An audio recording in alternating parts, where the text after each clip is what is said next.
An intellectually gifted program. He has a PhD in educational psychology with an emphasis in gifted education and instructional technology. And he serves on the National Association for Gifted Children's Board as a member at large. He researches ways technology can enhance the learning environment and strives to define creative, productive giftedness in a digital age. And along with his lovely wife, Angela, who is also a professor of academically and intellectually gifted program at UNCW, co-authored a book called Using the School-Wide Enrichment Model with Technology, which literally is hot off the press. We don't even have it here because it's in boxes on their front stoop waiting for their return to North Carolina. So if you're interested in that topic, it will be available through Proof Op Press. And again, it's called Using the School-Wide Enrichment Model with Technology. So without further ado, because you're much more interested in hearing from him than from me, I would love to introduce you to Dr. Brian Housand.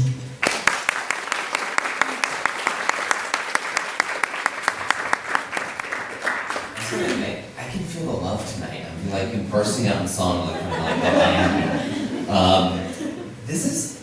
I presented now in 32 different states, and I have to say that this is probably one of the most lovely meeting spaces that I've ever had the opportunity to present. It just seems like really warm and cozy, and just absolutely delightful. I've been here a couple of days. Turns out it rained a lot in North Carolina. We have some flooding happening, so I have no idea what it's going to look like when I get home. So my wife and I live in Greenville and in Wilmington, because we teach it in the same field and we have jobs at two different universities, which makes it kind of interesting. So we aren't sure that we can get now from one to the other when we get back. So that's going to be just a lot of fun. You can follow along. Anything that I talk about, I tend to post on the internet, on my website, which is at brianhousand.com. Since I was at CAGT for their conference in 16, I just put /CAGT 16. Tonight's presentation is on that website, so you'll be able to access it, as well as all of the resources that are available there. So, let's start off with a little bit about me. Hello, my name is Brian. I am a geek.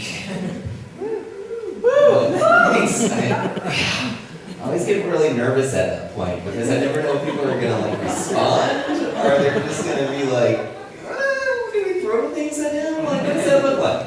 I grew up in Middle Georgia in the 80s, like when it wasn't very popular to be a geek. Now I think it's a little bit more popular, certainly within 2016. We've kind of, I like to say that the geek have inherited the earth during this point in time. This is a picture of me growing up. You can tell a lot about me in this picture. This pretty much sums up a lot of my life. I had a really bad case of Pac-Man fever, playing an Atari 2600. My dad really wanted me to like football, specifically the Dallas Cowboys for some reason. I really wasn't into that. I've always been involved in computers. Always loved video games. Always been a big Star Wars fan. And always a lover of fonts. Always, because they are beautiful things and they matter. I grew up in gifted programs. I was identified in my school when I was in second grade. At that point in time, I was really happy because, as I think I said maybe the other night in the parent event, it was the first time that I was in school that a teacher paid that much attention to me, or when I was getting tested, I was doing an IQ test, and I was like, wow, somebody's gonna sit down with me and like have this conversation, ask me all these really good questions, and they are so happy when I'm asking them questions as well. I drove my elementary school teachers absolutely crazy, I'm pretty sure of it. Gifted programs really, I think, saved my life. When I became a teacher later on, then I decided that I wanted to be a gifted teacher pretty early on. And it wasn't until I was in those first courses learning to become a gifted teacher that I learned what being gifted was all about. So we're going to kind of open up and talking a little bit about what it means to be gifted and why that matters. I always wanted to be a little bit like this guy, like Matthew Broderick in War Games. Every time I see this picture, I'm like, wow, that seems like my total dream room when I was growing up. I wish I had that much computer equipment. And what do those large floppy disk drives do anyway? And wouldn't it be lovely to have Ali Sheedy come over and visit? It would just be a really, really cool thing. I follow a lot of different blogs, and one of my favorites is a blog that's been a part of Wired Magazine kind of on and off for the past few years called Geek Dad. And in June of 2012, there was this particular post that I think relates really well to what it is that we're talking about here tonight. They wrote, raising geeks goes beyond teaching them the difference between Darth Vader and Maul. It means teaching them an empowering worldview. I think that's probably, one of the reasons why you all are here tonight, that you want to make that difference in the life of your kids. You want to empower them, not just to be, good people today, but you want to empower them to have happy, fulfilled lives when they become adults. I've already sort of alluded to the fact that nobody ever really talked to me about what it meant to be gifted. I did really well on that IQ test. I was put into the special program with other geeks and nerds that were pretty much like me. And Gifted Land was a really, really fantastic place. I felt like that I had the opportunity to have my imagination and creativity stretched. But I never knew really why I was there, what it was really all about. And I think that over the years that we have changed a lot in that regard. It used to be that we didn't talk to kids about what it meant to be super smart, or that there might be something that might be different about you, or that you might see the world in different ways, or that you might feel things with some great intensity. But I think that it's really important to talk to your kids about what it means to be gifted, because you probably have experienced a lot of those same things yourselves. Because usually the apple does not fall far from the tree. And you have gone through those same things. And I think that's really helpful when parents can share those experiences with their kids. As I was mentioned, I'm on the board of directors for the National Association for Gifted Children. And I would love if you would look at what NAGC has to offer for parents. There are lots of resources. There's a parent membership, which happens at a reduced rate. I think that there is probably a lot of overlap between what happens with CAGT and also with BVGT. That's a lot of letters for me to say at this point in time. The most important thing is to get involved and get information that can help you understand who your kids are and help you connect with other parents. So I'd encourage you to think about becoming a parent member of NAGC. One of the things that I want to open with here is something that NAGC published several years ago. One of my mentors and professors from the University of Connecticut, Del Siegley, was at the time president of NAGC. And it was during his presidential address that he delivered what he referred to as the Gifted Child's Bill of Rights. There's these 10 things that were on there that we really, as gifted kids, have the right to do. I want to give you a minute here to take a look at this. And then talk with the people that are around you about something that stands out, or maybe like an aha moment. Like, which of these things really speaks to you? So I'm going to stop talking.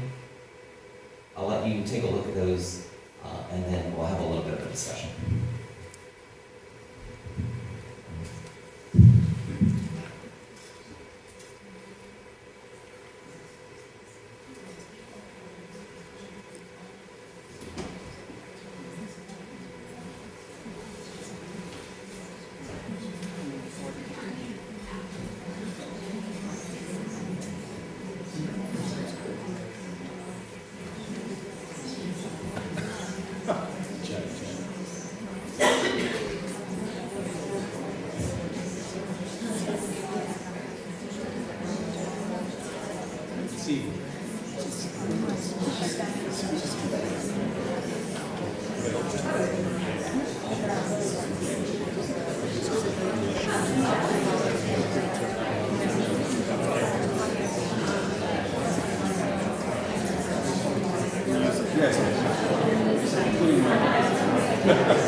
back in 5, 4, 3, 2, 1. All right. So what do you think? What do you think about this? What was really kind of jumping out at you? Somebody like in the back because you were like so far away from this very small font that's up there. I apologize. That's like way more words than I ever throw on a slide ever. Yeah. Make mistakes. Yeah. So we have the right to make mistakes. Do you think that's something that like all of our gifted kids understand? No. What? Like they kind of feel that pressure, like I have to be perfect. I need to be number one. I need to be the best at this. Everyone makes mistakes. It's kind of part of the process. One of the things that I think that's really important for our kids to realize is that it's okay to make mistakes, and that there's different levels of mistakes that you can make. Oftentimes when they think of making those mistakes and they're making them in school, then it's so much tied to like that single grade of like, oh my gosh, I have to make 100 on this. It's because very early on they get this idea caught up in that it's the amount of effort that they have to put into that work that they're doing. If they're putting forth any effort at all, they make the mistake of saying, maybe I'm not really smart. They place that pressure upon themselves. And we as teachers and as parents often place that pressure on them as well. So I think that if we can help them realize it is okay to make mistakes, that we can grow from those mistakes, that is really kind of part of the learning process. What was something else that really jumped out at you, or that was an interesting thing that occurred to you on this list? The one that I really believe in is the second one, learn something new every day, because that gives my child, I get tired of hearing, oh, he's doing great. He already knows this stuff. Yeah. He'll be fine, just let him be quiet. Yeah. No, he still should be allowed to learn new things every day. Yeah, I mean, it should be every gifted child's right to go to school and learn something new. There's been just a whole host of research studies that have been done on that very thing. Looking at the fact that for many of our gifted kids that they start the school year knowing the vast majority of the objectives for that entire year. One of my former professors and mentor, Sally Reese, wrote an article probably in the mid-90s that said, why not let kids start school in January if they already know all of this stuff? Which was, I mean, kind of a bit of a scandal. She was pushing back on that. But yeah, I mean, I think it's one of those things that we have to constantly be giving our kids challenge. If we aren't giving them challenge and they aren't experiencing that challenge in school, then they fall into that trap of like, oh, well, school should be something that should be easy for me. But we need to find new information, new knowledge, new resources that we're presenting them with all the time. One of the worst things I think that teachers can say to gifted kids is like, or gifted parents is that, oh, they'll be fine. They're well behaved. They're kind of following. They're playing school. They're playing school really, really well, and it's not good. Because at some point in time, they're probably going to reach that point where it's like, yeah, I don't want to play by the rules anymore. Like, I want to start, kind of making my own rules through that. And it's, speaking from personal experience, I really fell into a whole life of underachievement because I thought, what is it that I want to do here? Like, why do I need to play along with this if they aren't meeting my needs? Some other things that occurred to you are. Were you raising your hand? No, I was just rolling my wrist. Nervous, I don't know. Yeah, multiple peer groups. Yeah, and so tell me a little bit about why that spoke to you. I just feel that at least my son needs other curious minds around him so he can have fun on the things that he finds interesting. Right. Yeah, no, I think that it's one of those things where we have to realize that we're going to hopefully come together and meet people that are interested in some of the same things that we like, but not everybody's going to share all of those interests. you might be in a gifted program, you aren't necessarily going to be friends with all of those same gifted kids, because even within that type of setting, there's a wide range of talents and abilities that are there. Let's take a couple others that were part of this list that you thought were kind of interesting, or building on one of the others that someone's already commented on. Sure. My child, I think, has been gifted for a while, but not tagged, and now that he has been, I'm starting to figure out how to navigate this being here. Mhm. But I don't really know how to start that conversation with him on many levels. Right. Like how, what do you say, what do you do with Z every day, what's not? Yeah. I mean, thankfully we live kind of in the age of the internet. Google is like one of my best friends. Growing up, the almanac was my best friend. I just carried my almanac around with me all the time because that had the information in it that I needed. I know, it's kind of weird. And now I'm like, gosh, kids have it so good because they have Google. Like anything that I ever wondered, like it's right there. I would say, look at some characteristics of gifted, look at some checklists, look at some of the resources that come from NAGC, from the Colorado Association for Gifted and Talented, from parent groups like this. The more information that you can get about what's going on with your child, then the more equipped you are to have those types of conversations. So I hope that you'll share this maybe with your kids. Maybe share this with teachers that you work with, and say, hey, what do you think about this?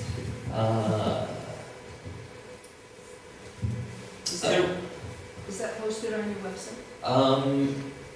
The slides are up there, but I Just can make that sure, just this one, yeah, I can make sure that gets there, so. Oh, gosh, and there's like little cards, they're right here. We just happened to have a stack of these. That was totally not planned at all, but these are quite lovely, because I keep seeing these like around, and I never actually get to have one myself, so this is going home with me. Other things, ways that you can get involved, looking at, there's a ton of different kind of parent-teacher groups on Twitter. The one that I'm most familiar with is hosted by the Texas Association for Gifted and Talented. They run a thing called GT Chat. It happens on Tuesdays in your time zone, probably at 6 p.m., from 6 to 7 p.m., 5 p.m.? Okay. I always forget, because that's probably, it used to be on Fridays, and now they've moved it to Tuesdays, so that's kind of an old slide that's up there. I complained a lot. Because I was like, I'm not going to do that on a Friday evening. Tuesdays work much better for me. And so they moved it to Tuesdays, but I always forget what time it is, and so I'm not really the best person for that. But it is some great conversations that go on in relationship to all different topics of gifting. So to conclude in this opening section, talk with your kids. Tell them that it's okay to be smart. Tell them that it's great to be smart, and indeed tell them that it is awesome to be smart. And never, ever, under any circumstance, should we ever forget to be awesome. So don't forget to be awesome. And speaking of some awesome, this is kind of an idea that was put forth by John Green and his brother Hank Green. And they do a number of different kind of video projects that are posted online. Probably my favorite one that they put together is a resource called Crash Course.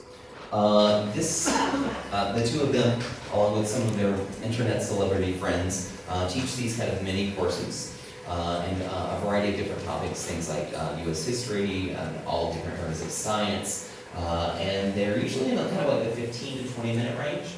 They're highly entertaining. They talk really, really fast, and they deliver